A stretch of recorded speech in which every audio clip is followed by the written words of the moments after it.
Brave Maker Show is hosted by Tony Gaffestone and Christina Jackson. Thanks for tuning in. It's showtime. Truly is showtime, everybody. Hey, what's up? This is Tony Gaffestone. I am coming at you live from Redwood City, California. I love Fridays. I love the fact that we get to talk to makers literally all over the world. Today, we are not just in America, which is beautiful, and I'm excited to have those special guests. But I am a filmmaker. I'm a writer and director and actor in California.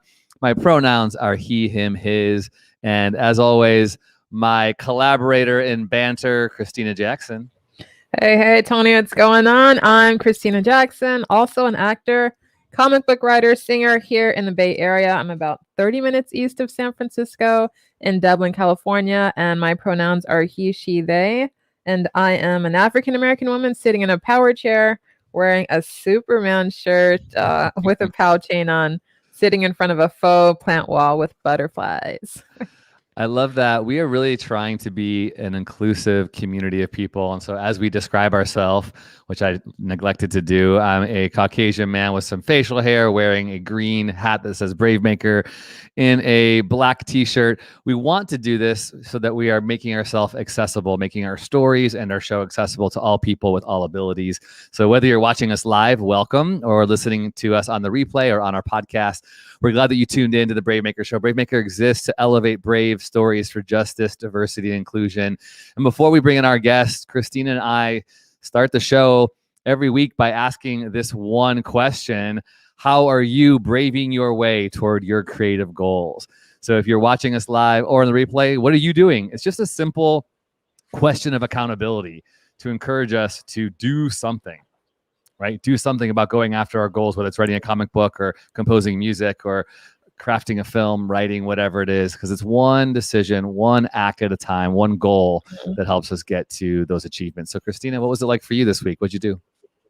This week has been so amazing. So I am taking acting classes with Empower House Acting Studio in Oakland. It's all done via Zoom now. But this week we got to start studying the doings that actors need to go through, and specifically Chadwick Boseman, who is a huge inspiration for me. He actually, after Rest in Power, after he passed, was when I decided, you know what, I am going to show up in superhero gear until I get my comic book published. So, and we've been studying him because he is Meisner trained. So I am studying the Meisner technique. Right, Tony, I'm sure you're familiar with that. So that's how I've been braving my way this week. And it is intense and it is fantastic. And we got to watch a lot of Meisner trained actors, watch them work. And hopefully, some of that will rub off on us. That's cool. I like this, the intentionality, right? Taking classes is what also helps us grow in our craft. I think for many of us, no matter what our art form is, there's just so much we can be doing while we're working, simultaneously. As you are writing your comic book, you are also taking comic book classes. While you are writing your comic book, you're also taking acting classes. You are very active in moving things forward. I really like that. For me, as I'm trying to write and produce, films, one of the things, as we all know, that takes so long sometimes to get funding and what have you, I'm also starting this new project with my daughter, which I'm super excited about, called Dad Stories. And so I'll pull a little picture of it here. Thanks to our new animation team and one of our animators, Sophia Fonzi, my daughter and I have been creating these little 4-minute short stories. We just put headphones on, kind of podcasting style. She asked me one question. She gets to choose the question, and I just respond however I can remember a story about my childhood. So we're creating I these love it. short animations called Dad Stories, How I Remember It. I'm really excited. It feels like, doing this side project while I'm doing these other projects just helps me and motivates me and inspires me. So hope you all who are listening and watching just find little things you can do. That's all it takes, is one little act at a time to go after your goal. So how are you braving your way toward your creative goals this week? Let us know. We'd love to encourage you on. But with no further ado, let's bring on our special guest. If you are on our Brave Maker email list, which I hope you all are, at bravemaker.com/buzz, you received in your inbox this week, as well as on social media, a Sundance selected film produced by the New York Times called Tears Teacher. And we're very excited to welcome the writer and director, Noemie NAKAI, all the way from Japan. Welcome. Spend a few minutes with you before we bring on the rest of your team. But Noemie, welcome to the Brave Maker Show. Hello. Hey, everyone. I have the weirdest voice today because I have really bad hay fever, but I'm trying to cope with tea. So if you see me drinking, it's because of hay fever. It's not whiskey. We welcome whiskey too. So whatever you got in that glass is all good.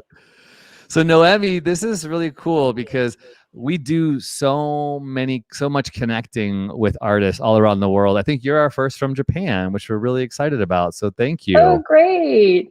Hey, yay. So tell us, and by the way, I watched your film, Tears Teacher, at the Sundance Online Film Festival. It was my first year in 8, not attending in person, but thanks to COVID-19, that's kind of where we were today. But I saw your film and I just immediately said, I know I needed to reach out to you. So I stalked you on Twitter, found you pretty easily, which was great. And then found out we had a mutual friend, my friend Miyoko, who I've been connected to since the 2nd grade, who's a translator in Japan for the film industry. And she gave me, the kudos, the heads up. Oh, Noemie's great. You got to connect with her. So here we are. So tell us a little bit about yourself, how you got connected into filmmaking, and anything you want to tell us about your short documentary, Tears Teacher. So by the way, I'm not sure if it's a good thing that you managed to find me so easily. Yeah.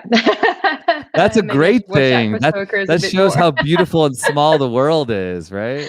No, I'm kidding. Yes. So I'm a writer-director. I started out as an actor when I was still very young, when I was a kid.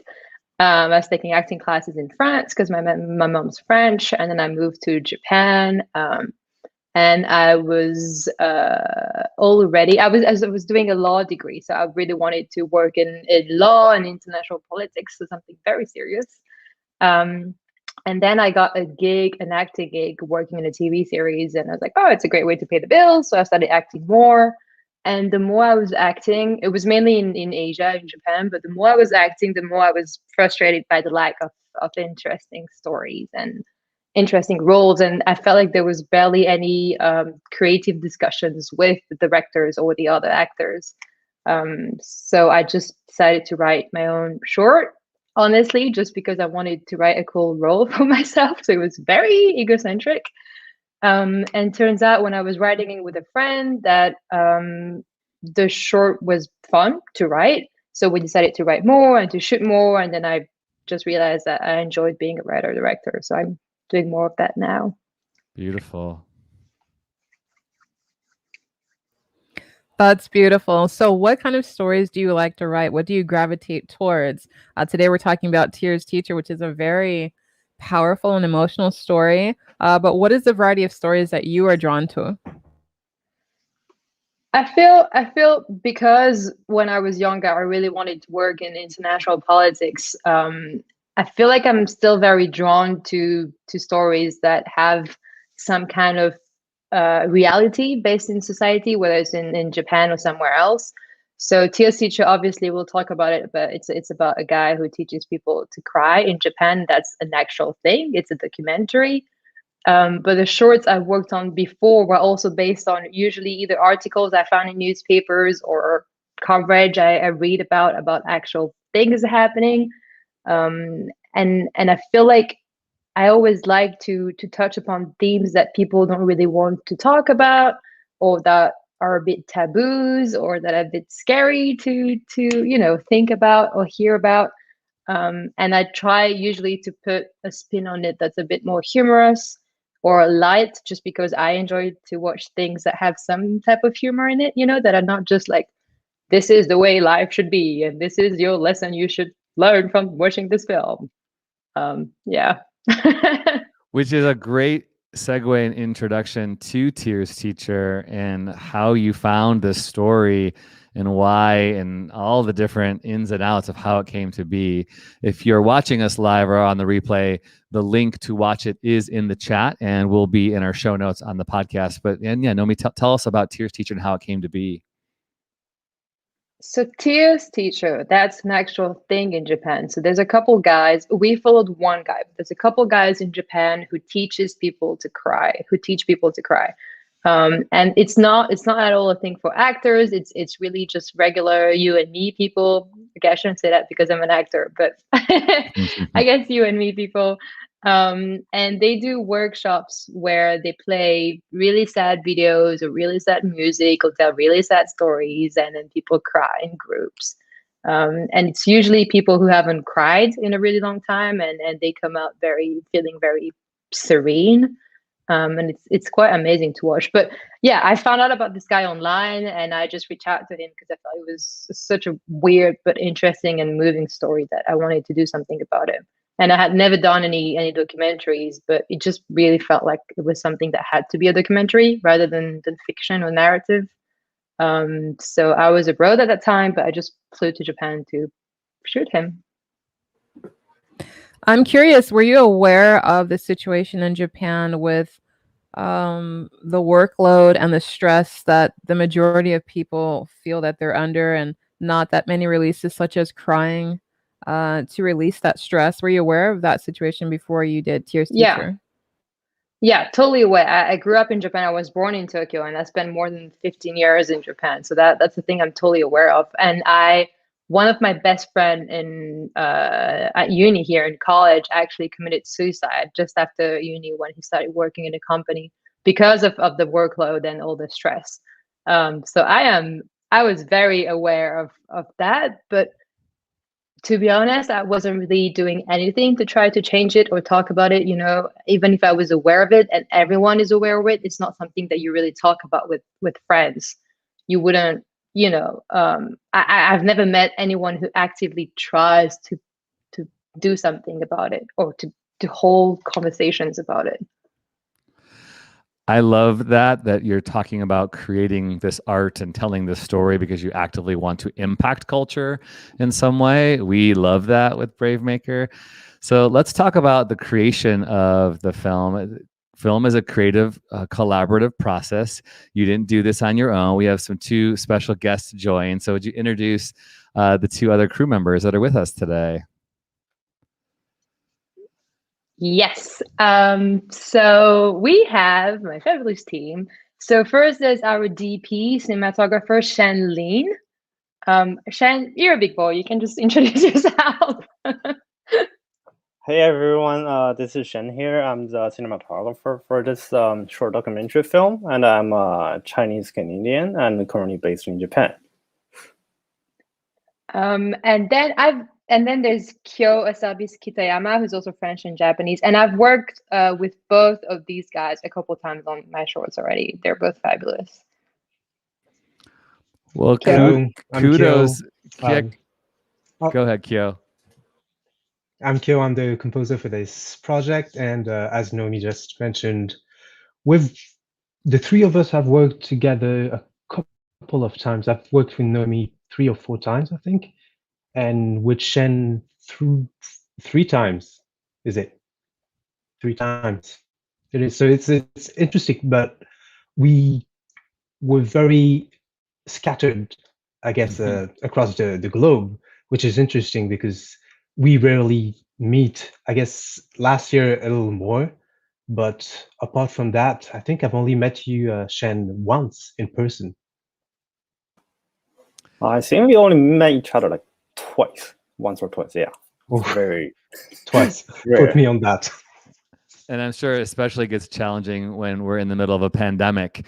But let's talk about, so the New York Times, did the New York Times pick it up, produce it? Let's talk about the whole process. You're selected by Sundance. How do you want to share anything about the process of the making of the film and the distribution of the film and the whole process of getting selected by Sundance, which is such an honor? Kudos to you all. Thank you. Yeah. Sundance was actually very recent, but the film has been doing festival round for a year already. So we finished the film almost 2 years ago now, a year and a half ago, Shan, I think. And then it premiered at Hot Docs, which is a very good festival for the documentaries. And the team from the New York Times watched it at Hot Docs, and then they reached out, and they hadn't produced it or anything. They weren't involved in any of the development or actual production of the film, and they reached out once the film was done and premiered and said that they wanted to acquire it for their platform. So we went from there. They acquired it. It was on their website. It's already been almost a year now. It went to other festivals, and then we heard about Sundance. So Sundance was really recent. Were you anticipating this kind of response, and have any of the responses from people close to you in your inner circles surprised you once they saw your work? No, I mean, it'd be great to hear the guys about Yeah, this, I'd love but to hear for everyone's. me, yeah, like it was actually really surprising because Hot Docs really came out of nowhere. I mean, when I started working on the short, it was just Shen and me, and we had absolutely no funding, and we didn't even reach out for funding because we didn't even think that someone would want to make this, you know. And neither of us had done any documentaries, so it was really like, okay, let's just grab a camera and go next week, shoot this guy, and do it for fun just because he sounds so interesting. And then our parents will watch it and be like, yeah, that's the end of the story. So it's really surprising. Like, just the film being selected at Hot Docs was a major surprise, and going from there to the New York Times to Sundance was like, okay, are you guys really reaching out to us, or is this a mistake? Or yeah. What about you, Shen or Kyo? Any responses you want to share? Yeah, Noemie pretty much said most of the stuff. Yeah, for us, it's just really random that we decide that, okay, yeah, this guy's really interesting. It's something that you don't hear every day. So when I heard about Noemie's proposal, I was like, yeah, let's do it. It's such a really unique opportunity to bring this kind of story to life. And yeah, and we're shooting it, it's just mostly two of us. So what was mostly challenging for me for this one was that and just trying to get very close to the subject, and then especially some of the workshop that we are attending to, and because it's in a way to me it's kind of like very, I wouldn't say sensitive matter, but like the subject itself is somewhat like sensitive. You have to be a little bit more dedicated to it, especially during the workshops, and that's Well, we pretty much covered everything. Kyo shaking his head. Very true. Noemie just shared the biggest part of it, but I think what was quite unexpected was that the feedback was really, really good.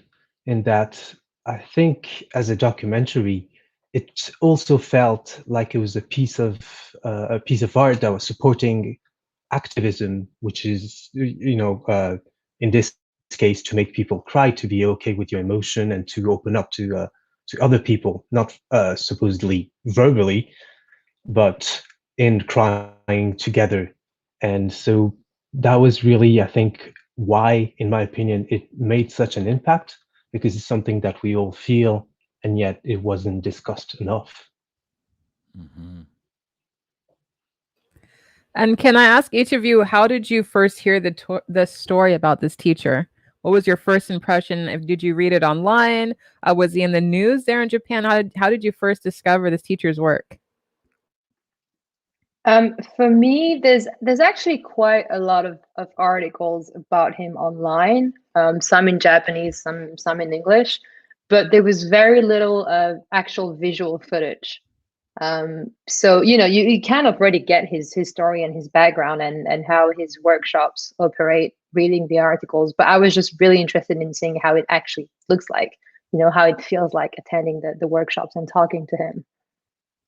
So that's the reason I think we wanted to make the short, just because no one had actually seen his workshops or his face.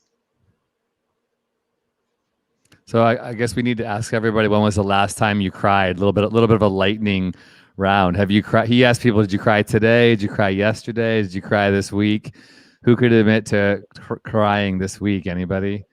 Okay, yeah. All right, everybody. Now you Shen gotta is say, like, fine. I just watched Raya and the Last Dragon about a week ago today with my daughters. I have 3 daughters, and they love. I wrote this in my email to all of our Brave Makers, but sometimes when I'm crying, I can see out of the corner of my eye my daughters like watching me. Like they get something out of just seeing me emote. It's just too funny. Christina, what about you? When did you cry last? I cried laughing watching Coming to America 2, which we'll discuss a little bit later. But I cried laughing, like just tears streaming. And it felt good. It's different crying than like when you're emotional and you're sad, but the same like relief and release, and it's just like a wonderful freeing feeling. So yeah, that's the last time I cried. Kyo, what about you?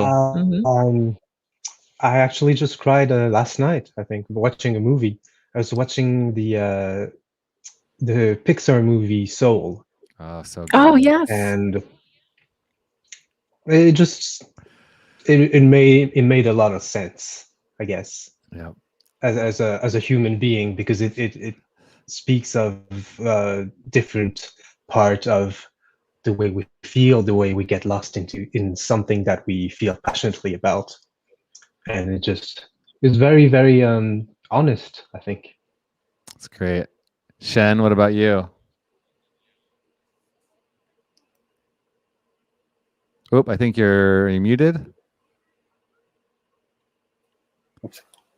So I got a little bit emotional just like over this week, and just revisiting some of my favorite films, and because right now is kind of a struggling time for everyone. So just went over one of my most favorite film, what really brought me into this industry, and yeah, the film really connected me in the first place and made me remember why I'm in this industry, and then that kind of brought back a lot of memories. So kind of got a little bit more emotional over that, but I wouldn't say exactly like crying. So what's the movie? You gotta tell us. Can I leave it to the end? Oh, okay. Is it your Brave fave? Yes, you can. Okay, Noemie. Okay, so I cried. This is the most ridiculous story ever.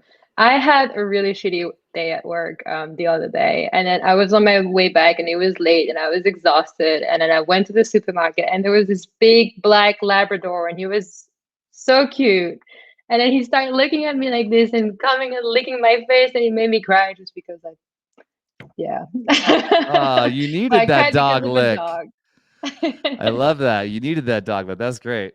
All right, well, let's get back to talking about the making of Tears Teacher. We have this quote here: Tears Teacher felt like it was a piece of art supporting activism. Let's talk about some practical collaborative things that you learned. A lot of our audience are filmmakers. They are writers, actors, directors, all sorts.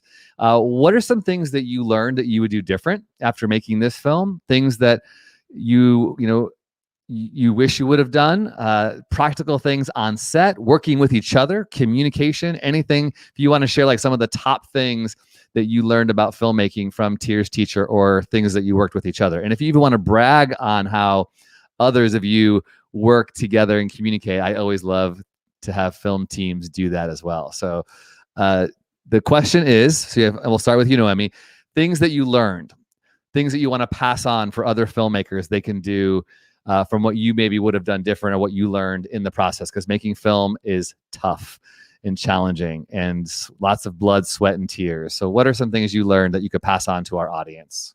Start with you, No, I think, and I am very reluctant to say this, but just do it. And I'm saying I'm very reluctant because I like to prep. I'm a person who likes to know exactly what's going to happen, how it's going to happen, who has what knowledge, who's going to show up at what time, do what, because I just want to make sure we are as prepped as possible before we shoot. Which obviously also means that I want to make sure we have a story we've worked on, that the beats are great, that the characters are great. You know what I mean? Like, I'm not going to waste anyone's time or energy doing something that might turn out not being really good. But obviously, this being a documentary, we didn't really have any control over the story. You know, I actually wrote a script that I sent to Shen and Kyo and anyone else involved before shooting it, explaining how I was imagining the story, which obviously doesn't really make any sense because once you show up, it doesn't go as planned because it's a documentary. But I felt like I was very frustrated by the fact that the story wasn't going the way I wanted it to go.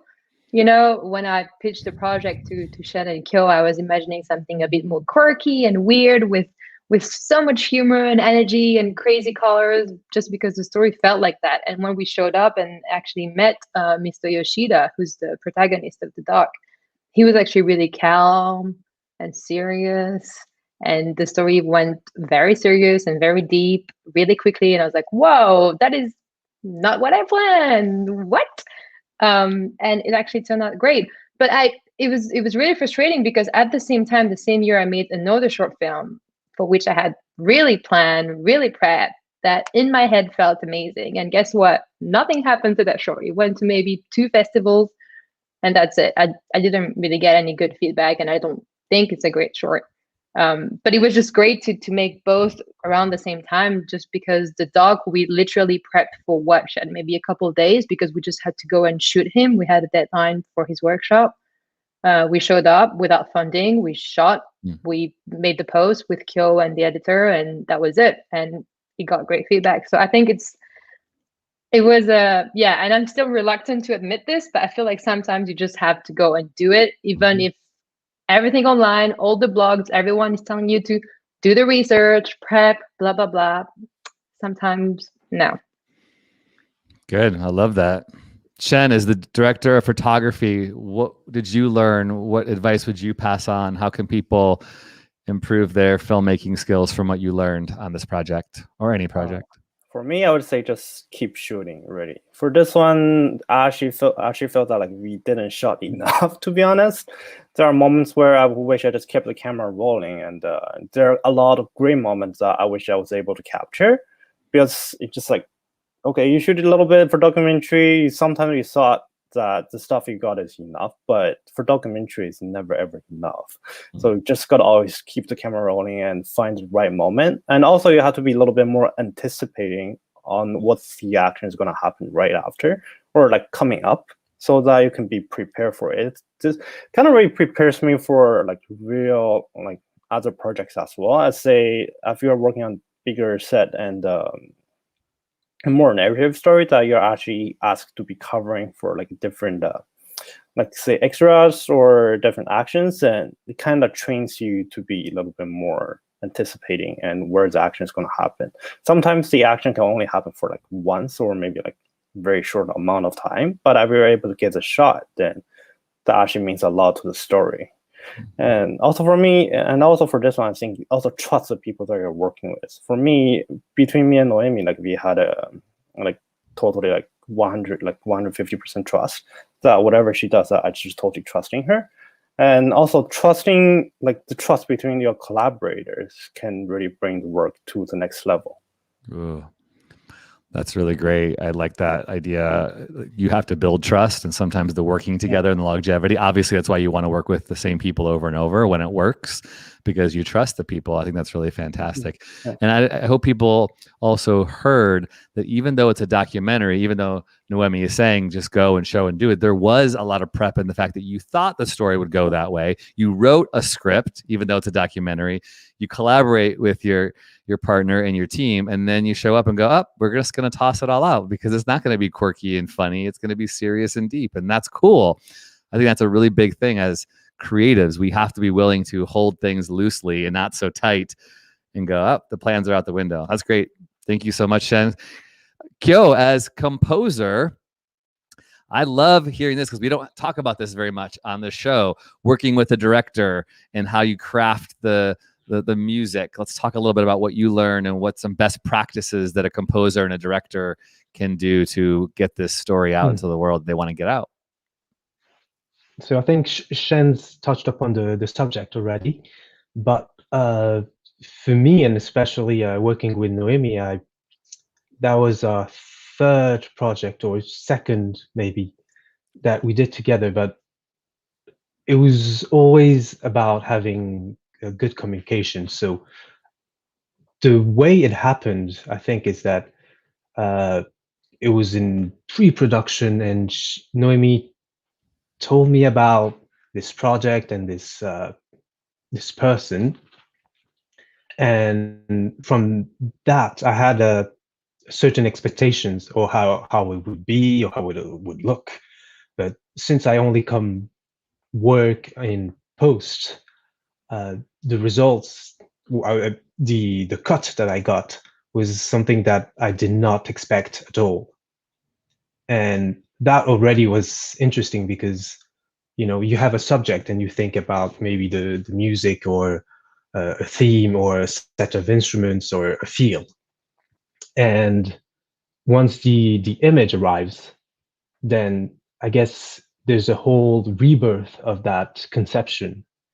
And so it's very subjective at first, and then it becomes something that you have to share the view that you have on the music that's going to work. So from that point on, it was really first watching the short, and then sending Noemie my spotting notes, and then discussing the music. But something that's been working with Noemie was having playlist dumps, I guess. It's like she would send me a playlist and say, this works, this is the feel, this is it, kind of, not really this is the music, but this is the vibe, or this is what we're supposed to be feeling at that moment. Because from one piece of music to the other, it can change enormously, and it changed the narrative arc, I guess. And it's going to be interpreted differently. So that was really interesting to try to focus on not my idea, but I guess the idea of the writer in this particular case. Since I have been able to work with so many composers in the past, I know there's often frustrations that composers have with directors. Can you chat a little bit about, like, avoid this, don't do this? Because I mean, I could fill in the blank with one thing. You know, when something is locked, it's got to be locked. Don't be changing. So anything you want to say, like some don'ts we shouldn't be doing as we work with composers? I mean, I feel like cuts are, you know, I get a new cut and a new cut. It constantly evolves. So there's no really point trying to fight that. But things to avoid would definitely, when you have a director trying to say, to talk about the music and speaking in terms of the way it sounds rather than the way it makes you feel. I think this is one of the most helpful piece of advice that I got a couple of years ago, actually, is that there was the communicative ground between director and composer is a lot cleaner and easier to understand if it's based on feelings and the emotions that you're supposed to be feeling rather than the sonic landscape, I guess. That's really helpful. I love that. That is really helpful. This question is for Kaya. Oh, no, go ahead. No, I was gonna say I have something similar. I thought I wanted to do differently regarding music. It's just been, I feel like I'm used, for example, when you see an image, for example, when you work with your DP, it's instant, right? You look at the image, you look at the monitor, and you already know, okay, fix this, do this, change this. But I feel like for music, I should have given it more time. So, for example, when Kyo sent back some melodies or some ideas or spotting notes or things like that, I would just read them and then send notes back directly. And I feel like sometimes I should really spend more, give it a couple extra days, because sometimes your first reaction is like, oh, wait, no, this is totally not what I was thinking about. Like, you're wrong. Let's change it to this. But then you have to let it sit with you to realize that maybe actually going the opposite way or another direction is actually what the film needs. It brings a fresher perspective to what you had imagined. So one thing for me would definitely be to spend more time with the music, and more time discussing with the composers what the films are about before jumping into playlists. And I was thinking about this, I was thinking about that, because sometimes when you go into one direction, it's almost too late to go back afterwards. So Kaio, you were actually speaking a little bit about the arc of the music. Did you guys have a vision for the emotional ride that you wanted viewers to go on when watching the film?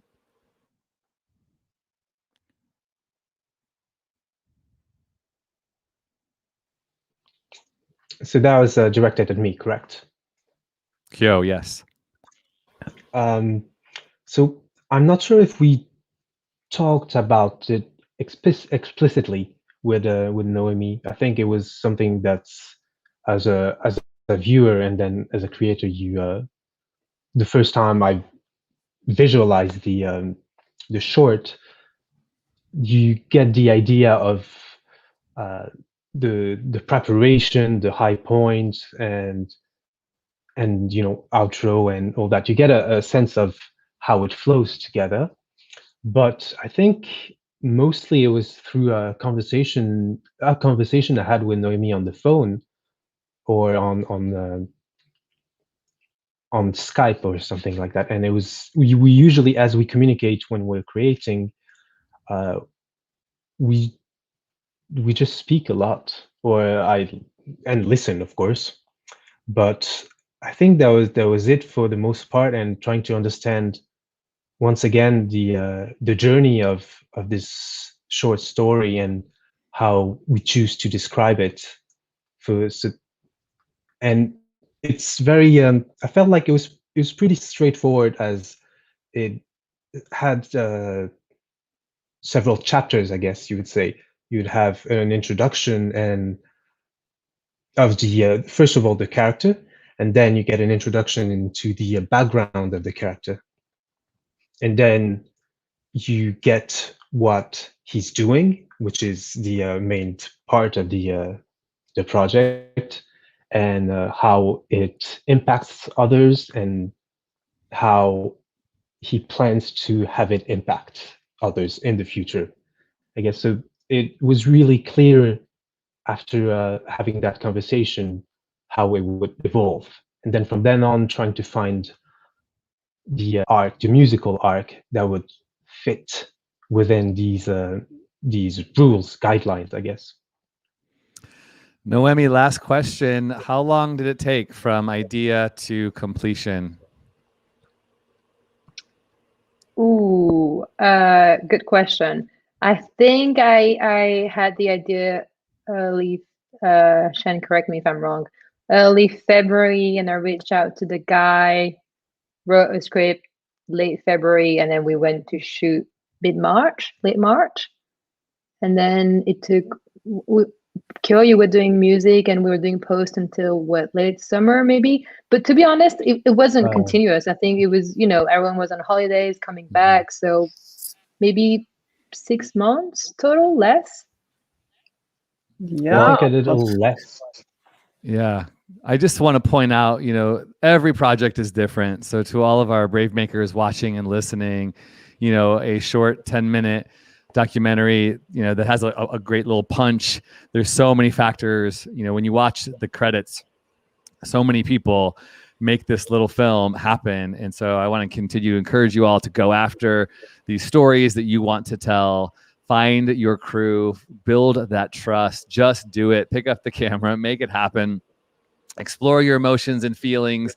Find out what gets your heart going. That's the story you need to tell. Thank you so much to this team for coming and for sharing these questions. And if you are watching, right now and you have a story to tell, we want you to know we have an opportunity coming up in just a few weeks.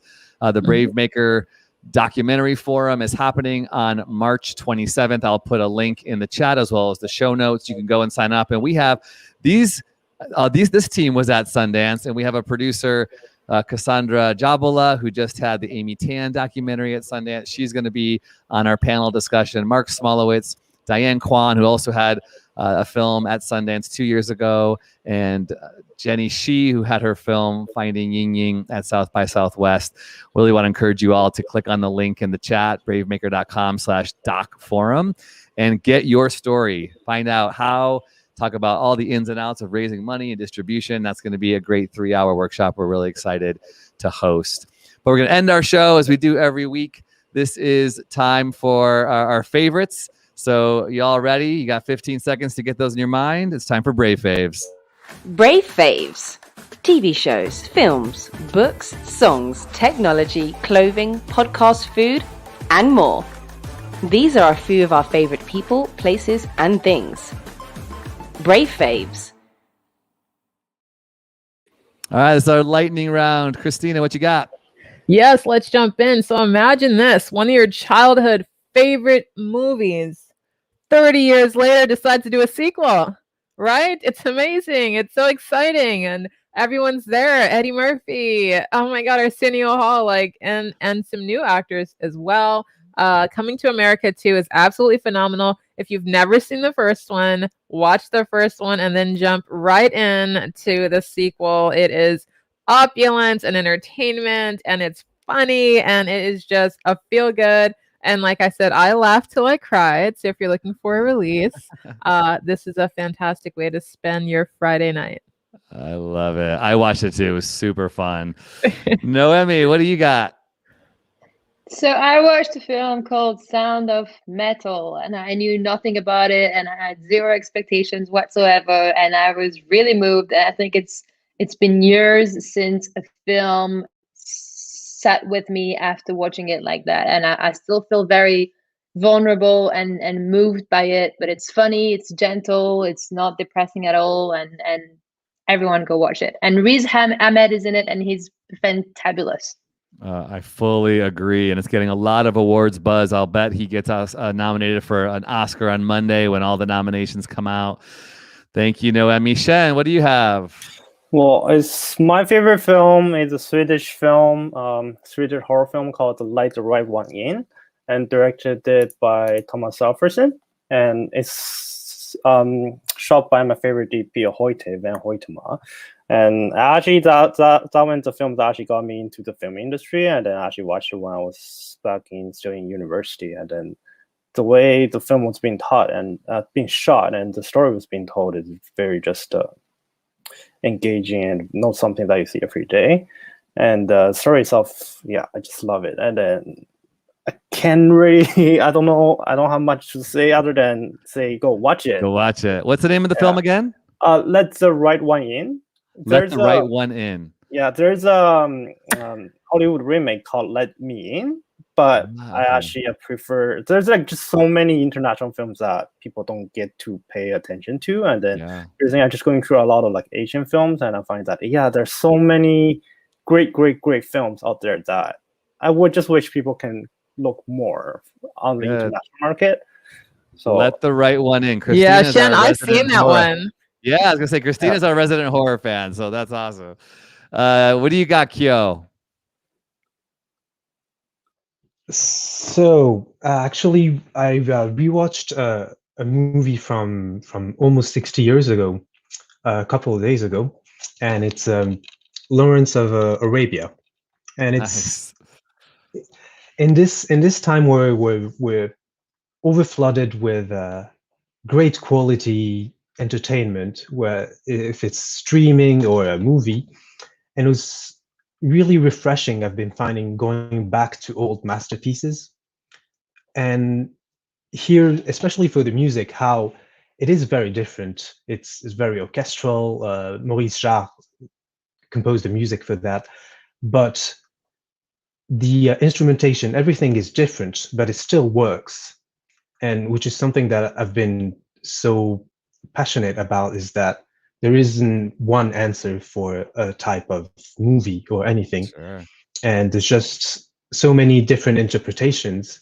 And going back to older movies is a breath of fresh air, I guess, because it's so different. And it is very inspiring in retrospect. See, watch those vintage movies. It's fantastic. Lawrence of Arabia. Thank you. Mine is South by Southwest. The film festival starts next week. I actually got my pass already, and they have a bunch of short films and some features you can watch already. Go to SXSW. They are not giving us any kind of endorsement for that. I just want to support other film festivals. Really fun. I was supposed to be there last year, but it got canceled because of the pandemic. So thank you to the Tears Teacher team. You know, Bravemaker is a 501c3 nonprofit. We exist because of your generosity. So thank you for supporting us. As I said at the beginning of our show, you want to get free movies, be connected to cool filmmakers, be aware of our workshops. We got tons of things coming up, an actors workshop in April. You got to go to bravemaker.com/buzz to get all those events in your inbox. And you can give tax-deductible donations by texting the word Bravemaker to 44321. Helps us get gear, helps us get the insurance and pay the rent for our studio, and helps us host and curate original great brave stories like Tears Teacher.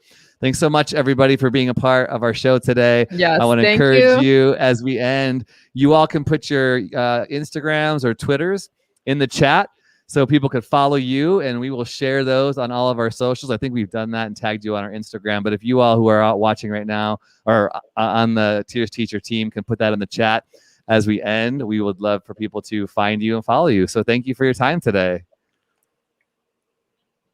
Thank you great. so much, guys, for having us. You're welcome. Thanks for being with us all the way from Japan. It's fantastic. We got about 15 seconds left for our end, and we will make sure all of these Twitters and things are put in the chat. Christina, brave stories change the world. And you are the story. Bye, everybody. Thanks, everybody.